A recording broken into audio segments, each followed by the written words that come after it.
जय हिंद दोस्तों। आज की इस वीडियो में हम लोग बात करेंगे हिस्ट्री के जो नेक्स्ट चैप्टर है यानी नेक्स्ट पार्ट 2 के बारे में, जिसमें हम लोग बात करने वाले हैं भारत पर हुए तुर्क आक्रमण के बारे में। तुर्की का जो आक्रमण था, तुर्क आक्रमण, उसके बारे में बात करेंगे इस सेशन में। पार्ट 1 में यानी फर्स्ट पार्ट में हम लोगों ने बात किया था भारत में अरबों का आक्रमण, यानी अरब आक्रमण जो हुआ था इंडिया के ऊपर, उसके बारे में बात किए थे। और आज हम लोग बात करेंगे भारत पर जो तुर्क आक्रमण हुआ था वो किसके द्वारा सफल आक्रमण यानी आक्रमण किया गया था, उसके बारे में बात करने वाले हैं। काफ़ी इंपॉर्टेंट चैप्टर है, काफ़ी इंपॉर्टेंट होगा ये सेशन। ज़रूर देखिएगा, वीडियो को पूरा देखिएगा। नहीं देखना है तो अभी से ही ऑफ कर दीजिए, मत देखिए। और अगर देखना है तो आप पूरा देखिएगा, तभी आपको बेनिफिट होगा। तो चलिए सेशन को स्टार्ट करेंगे। तुर्क आक्रमण के बारे में अगर बात करें तो दोस्तों, तुर्की में वहाँ पर एक डायनेस्टी होता था।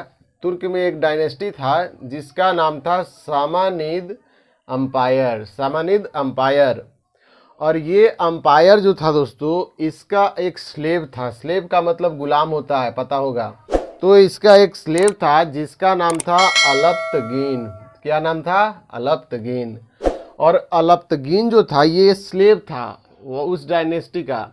और अलप्तगीन का भी एक स्लेव था, यानी उसका भी एक गुलाम था जिसका नाम आता है सुबुक्तगीन। मैंने आपको बताया कि तुर्की में एक डायनेस्टी था जिसका नाम था सामानिद अम्पायर, और उसका स्लेव, उस डायनेस्टी का जो स्लेव था,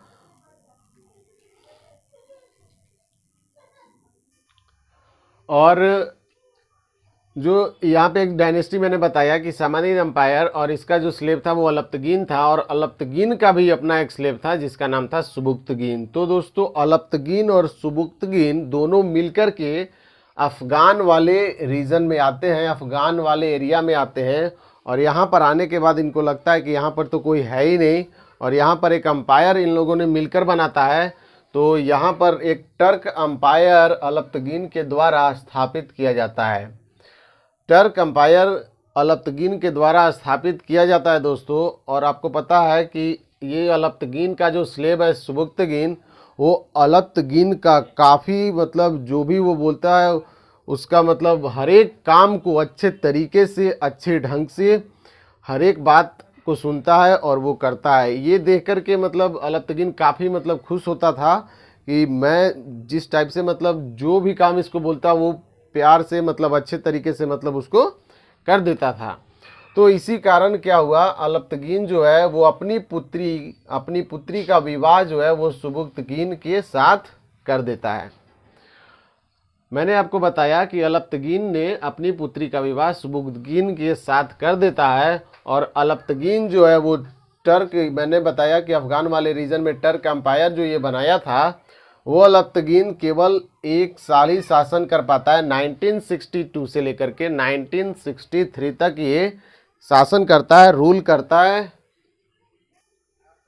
जब दोस्तों 1962 यानी 1962 से लेकर के 1963 तक अलप्तगीन शासन करता है, और 963 एडी में जब ये मर जाता है, इसकी मृत्यु हो जाती है, तो ऑफकोर्स इसके बाद कौन शासन बनेगा? तो इसका जो गुलाम यानी इसके जो दामाद है सुबुक्तगीन, इसके बाद सुबुक्तगीन जो है वो शासक बनता है 1963 से लेकर के 977 तक ये क्या है, क्या बनता है?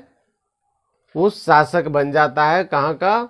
तो इस वाले रीजन यानी टर्क अम्पायर का शासक बन जाता है। अब दोस्तों क्या होता है, अब ये शासक सुबुक्तगीन इस समय सिंधु वाले रीजन में जयपाल शासक होता है, यानी जयपाल का शासन चल रहा होता है।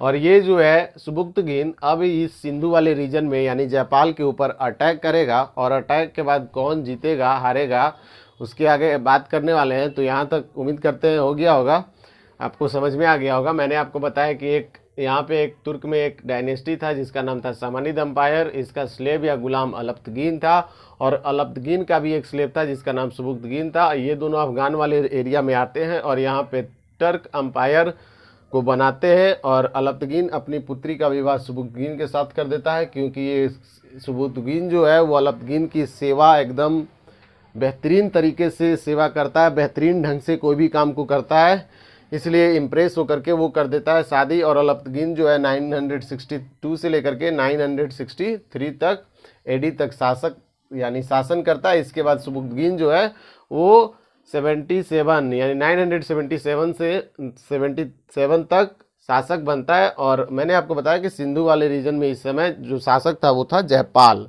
अब जयपाल के ऊपर क्या होता है, अटैक होता है, तो उसके बारे में आगे बात करेंगे।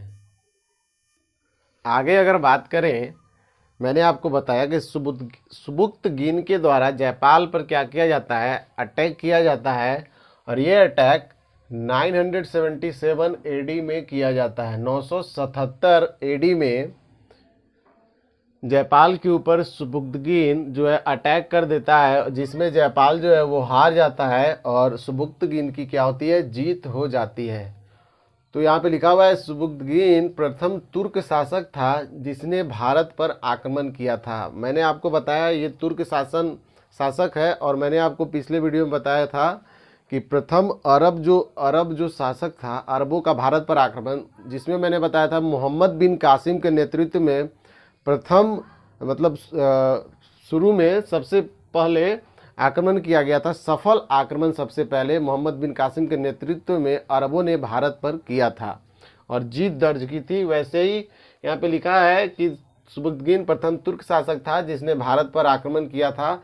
और वो मैंने उस वीडियो में आपको बताया था कि उस वीडियो में मोहम्मद बिन कासिम के पहले भी बहुत सारे आक्रमण किए गए थे अरबों के द्वारा, लेकिन वो सफल नहीं रहे थे। सफल आक्रमण जो था वो मोहम्मद बिन कासिम के नेतृत्व में हुआ था, लेकिन यहाँ पर प्रथम आक्रमण भी हुआ और उसमें जीत भी दर्ज किया गया था सुबुक्तगीन के द्वारा 977 एडी में। और यही सुबुक्तगीन का जो पुत्र है दोस्तों, जिसका नाम आप लोग सब जानते होंगे, महमूद गजनवी। और ये महमूद गजनवी जो है इंडिया पर 17 बार आक्रमण किया था और बहुत सारे धन को यहाँ से लूट करके ले गया था। तो इसी महमूद गजनवी के बारे में हम लोग अगले सेशन में, यानी अगला जो हमारा टॉपिक होगा, ये पार्ट 1 पार्ट 2 मैंने बता दिया, बट आगे से हम लोग आएगा डायरेक्ट महमूद गजनवी। और महमूद गजनवी के बाद में हम लोग मोहम्मद गौरी के बारे में बात करेंगे। ये दो ऐसे शासक हैं जिन्होंने भारत पर अटैक करके बहुत सारे धन को यहाँ से लूटा और फिर से वापस चले गए, और मतलब 17 बार इसने आक्रमण किया था। तो अगले वीडियो में हम लोग महमूद गजनवी के बारे में बात करेंगे। काफ़ी इंटरेस्टिंग और इम्पॉर्टेंट और नॉलेजेबल सेशन रहने वाला है, तो उसको देखना बिल्कुल मत भूलिएगा। तो उम्मीद करते हैं ये सेशन आपको लगा होगा। अच्छा लगे तो लाइक शेयर कमेंट जरूर कीजिएगा, और चैनल पे नए हो तो चैनल को सब्सक्राइब करके क्या करना होता है वो तो पता ही है। तो मिलते हैं अगले वीडियो में, तब तक के लिए bye bye, take care, good bye and have a nice day. Thank you.